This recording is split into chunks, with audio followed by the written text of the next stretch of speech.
Waheguru Ji Ka Khalsa, Waheguru Ji Ki Fateh. Welcome to this segment of Coach Gurbani's a-sabad-a-day. Our recitation today is the third pauri of Sri Rag Ki War, and it's accompanied by two sloks, one from the first Nanak and the other from the second Nanak. The recitation.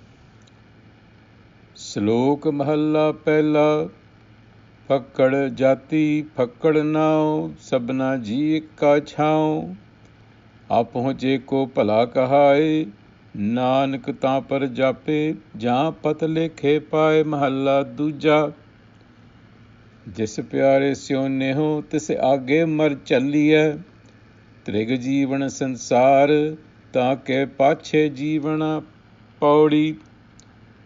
तुद आपे धरती साजी है, चंद सूरज दोए दीवे, 10 चार हठ तुद साजिया, वा पार करीवे। इक नानो हर लाभ दे, जो गुरमुख थीवे, तिन जम काल न व्यापई, जिन सच अमृत पीवे। ओए आप छुट्टे परवार स्यों, तिन पीछे सब जगत छुटीवे।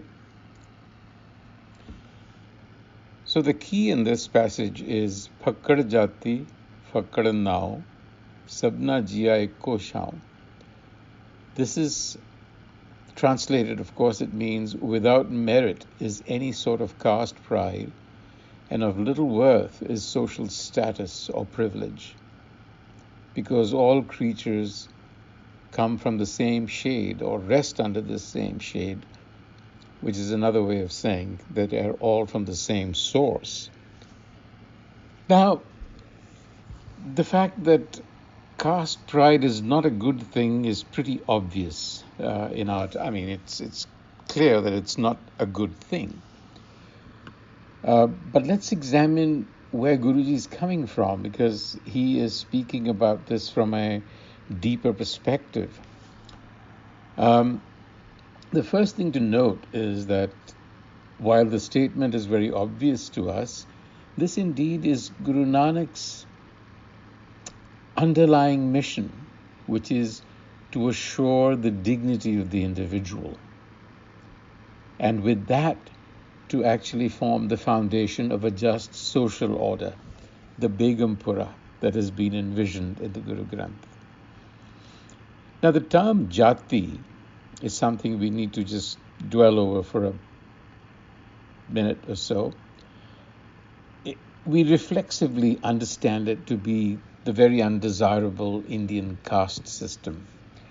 But actually, in fact, it means just simply a classification that is not limited to humans, because anything could be classified. And a related term, Varan, it has a related term, refers again to a fourfold classification of hereditary structures in Indian society, and they find mention in Gurbani as well. When Guruji says that Jati pride is of little or no merit, a few things here to note. One, he's certainly acknowledging the existence of such a classification in the society that he lived in.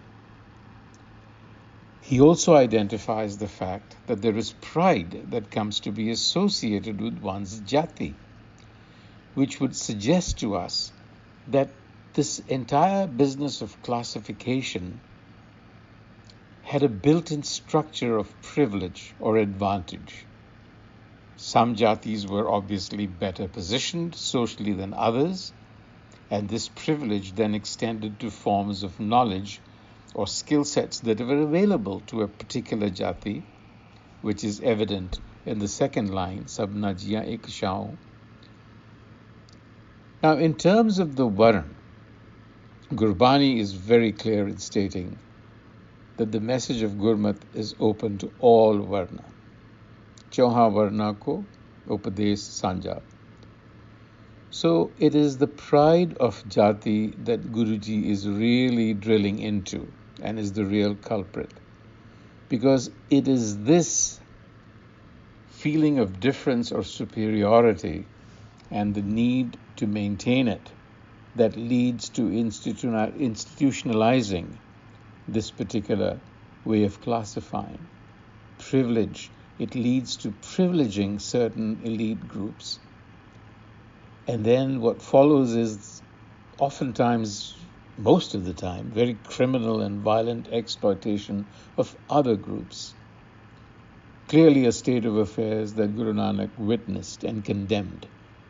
Jaat ka garb na kar murkh gawara, he said. And also the other thing to note is that he self-identified with the lowest of the low. That despite belonging at the time to the upper caste, and he was privileged. Neecha andar neech jaat, he says. Neechu ho at neech. Nanak tin ke sang saath. Vadyan so kya rees. So really, unless we are able to see that everyone is from the same source and appreciate that and realize that, we will never really build a just society, because it will always discriminate on the basis of certain arbitrary classifications, which are then kept in place through force.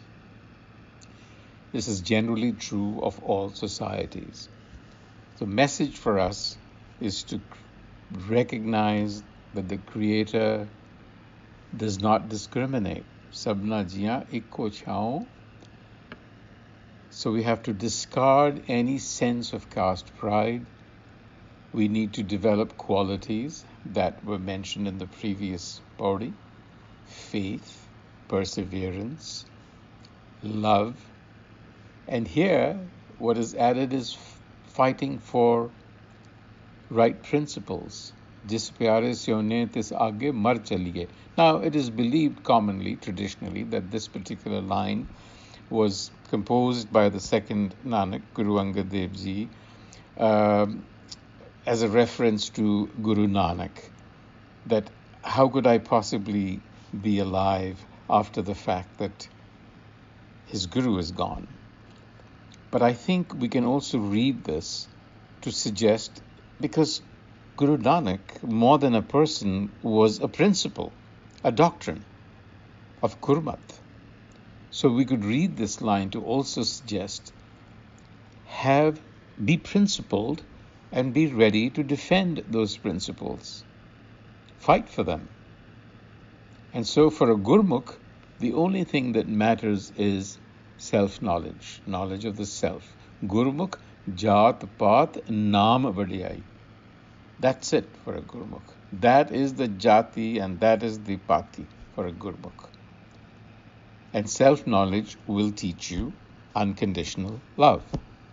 With those thoughts, until the next time, Waheguru Ji Ka Khalsa, Waheguru Ji Ki Fateh.